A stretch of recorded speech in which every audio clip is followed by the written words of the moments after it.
Hi, I'm Rita Wilkins, also known as the downsizing designer.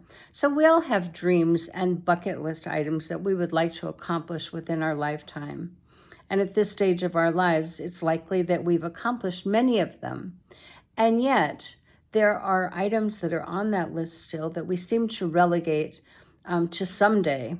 And as we know, someday is not a day of the week. So, why do we continue to push those items, those important dreams, to the bottom of the to do list? Shouldn't they actually be at the top? After all, as baby boomer women in our third act, isn't it our time to make room for exactly what matters to us? So, a few years ago, as I was writing my book, Downsize Your Life, Upgrade Your Lifestyle Secrets to More Time, Money, and Freedom, I would stop dead in my tracks as I posed this question to myself. What's preventing you from having the kind of life that you dream of right now? And at the same time, that question created a new sense of urgency because my number one item on my bucket list was to immerse myself into the countryside of France, southern France, for at least 30 days. I wanted to live like the locals, experience their lifestyle, their culture, and yes, eat their food, as if I was one of them. And while I was there, I also wanted to test a new lifestyle business model that we were playing with, work 3 and play 4, having a great business and a great life. I suddenly realized that I had not given myself permission to live out my big dream and fully live that life that I most wanted. I began to wonder, what if? So what if I took that 30-day journey to the south of France and prototyped the Work 3, Play 4 model? What if I made my dream my reality, not someday, but someday soon? And what if I didn't go and say yes? That really bugged me. So it opened my eyes to a whole new way of living, and that was living for today. I wanted not just for myself, but for other baby boomer women and others, of course. My mantra became, if not now, when? Suddenly, I had a new sense of urgency. I was not going to live a life of regret.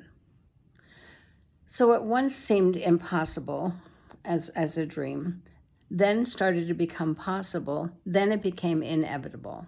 I didn't know how I was going to do it, but my dream became larger than my fears, and nothing was going to stop me now that I finally given myself permission to boldly and unapologetically live the life of my dreams. So that year, a couple months later, I landed in Marseille, France, and that was a journey that changed my life. So there were a top 10 lessons that I learned in living out of my comfort zone for 30 days. So number one was having no plan was the best plan for me. If I was going to experience the French countryside, the culture, and the people the way that I really wanted to, I decided the best way for me was to have no plan at all, which meant I would have then more freedom, I would have more freedom, more flexibility, spontaneity, and that was what I wanted. So I literally had a ticket to and a ticket from and a hotel reservation only for the first night. And I also carried a very small suitcase. So traveling with no itinerary was frightening, but it provided me the freedom that I had never experienced before.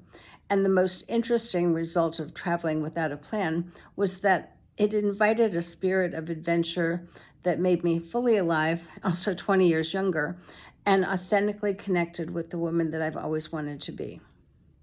So the second thing that I discovered in being without a plan and living out of that comfort zone for 30 days was to expect the unexpected, because stuff does happen. So it was the bed and breakfast that I accidentally booked that was in the middle of nowhere, or it was the hotel reservation that didn't exist because I forgot to push send, or it was the bus that arrived in a place leaving me stranded 50 kilometers from just about anywhere. So these are just a few of the oops moments that actually became part of the fun.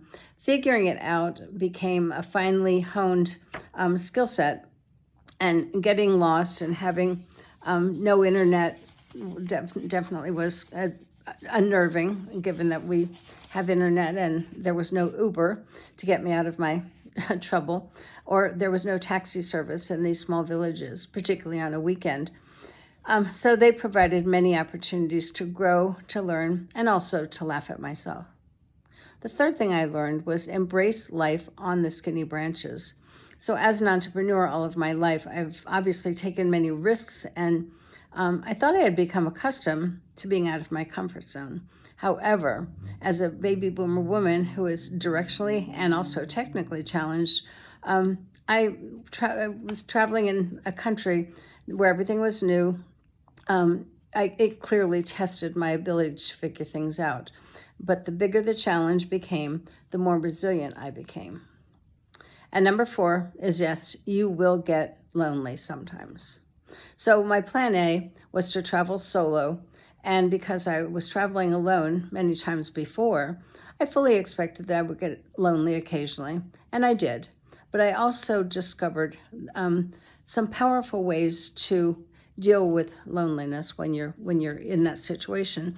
So the first one is to acknowledge your feelings, maybe write them down, pray a little bit, journal, and talk to loved ones back home. And the second one is to push yourself to get out and engage with people.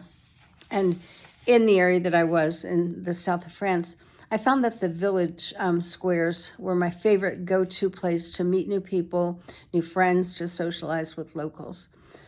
And then the last one is to take selfies and videos to record those experiences and put them in your journal, because it's important to capture those moments so that you can recall and relive those memories and share them later on. So it does take courage to travel alone. And while it has its downfalls, it certainly has many benefits too. You get to do what you want, when you want, and you also get to do it your way. The next thing I learned was to see more of less. Could I have seen the entire country in 30 days? Probably. But my dream was to immerse myself into that French countryside so I could have a deeper experience and to limit the exposure to that particular area. So seeing more of less meant that I got to slow down and savor more, to focus on what interested me most, and to take time to notice the little things a lot more. And also to do it on my own timeline and also on my own terms. Number 6, an attitude or mindset can definitely break or make your journey. So, to say this trip was easy wouldn't be telling you the truth. I had to accept delays, develop patience, embrace challenges, and face my fears many times.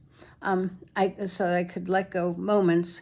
I could have let those moments ruin my trip, but I chose to have a positive mindset, and regardless of whatever the circumstances were.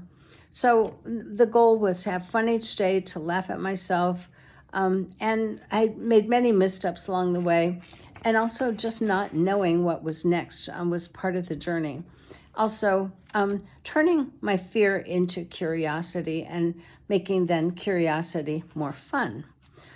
Learning to accept help from others, sometimes hard for me, but just because you can do it yourself doesn't mean that you have to. And then also having an open mind, letting go of preconceived ideas and judgments.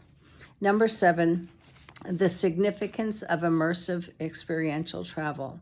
So everyone and everything is a teacher, and it's an opportunity to listen, to learn, to connect, and also to honor the things that we are that are different. Differences different than what we know. Being friendly and curious, of course, with locals allowed me to develop new friendships, which I can still nurture today. And this immersive travel experience created valuable conversations and insights that enriched my experience to understand new points of view and also new ways of living. So immersive experiential travel, and I'm sure many of you have done it, it contributes to the priceless experiences, the rich conversations, and those lifelong friends that you meet along the way. And then it also develops a newfound awareness and respect for similarities and our differences. And also it creates a broader understanding and connection to the world around us. Number 8 was to seize the opportunity to see yourself through a different lens and a new lens. So several years ago, when I downsized from my very large home to my tiny jewel box apartment in Philadelphia, that was a realization for me because I discovered the real me that had been hiding underneath all of my stuff. So similarly, when I immersed myself into the beautiful French countryside for 30 days, I discovered a new me as well. And that new me was waiting to be discovered, and it was the one who loved adventure and didn't mind the challenge. So I discovered the bold, fearless adventurer that who thrives on challenges and connections and change. And I also discovered that it is possible to have a great lifestyle and a great business working from anywhere in the world. And that was a real eye-opener for me because otherwise I was fixed at having to go to the office today. And I also discovered saying yes to my dreams is one of the best decisions that I ever made. And number 9, it is possible to have a vacation mindset every day for the rest of your life. So when we're on vacation, we're more relaxed, we're free, we're curious, we're open to new ideas, people, and places. And I discovered that we don't need to be on vacation to have a vacation mindset. We simply need to open our eyes to adventure and to opportunity wherever you are, because it's right in front of you. And that can help you become fully alive every single day. So living expectantly and daring ourselves to do new things each day is part of what makes life really worthwhile. So there's no need to wait for the next vacation because you can start living it right now. So it is possible to design and live the life that you love. So at this stage of our lives, we've already accomplished much that we're proud of, and yet there might be some of those things that you're still saying, what else can I do to be more and to do more? So my 30-day journey provided that much needed time to discern what matters most and how I can make the biggest impact during my third act. So it's never too late to imagine, reinvent, or redesign our lives. So as a baby boomer woman in my third act, it is our time to allow those dreams to check off those bucket lists before it's too late. It's important to see through the invisible barriers, both real and imagined, that prevent us from living a life that we truly want and one that we deserve, and preventing us from not living out those dreams. And also just being able to give yourself permission to say yes to the life that you really want. Get comfortable stepping out of your comfort zone and connect with that inner you that's desperately waiting to be discovered.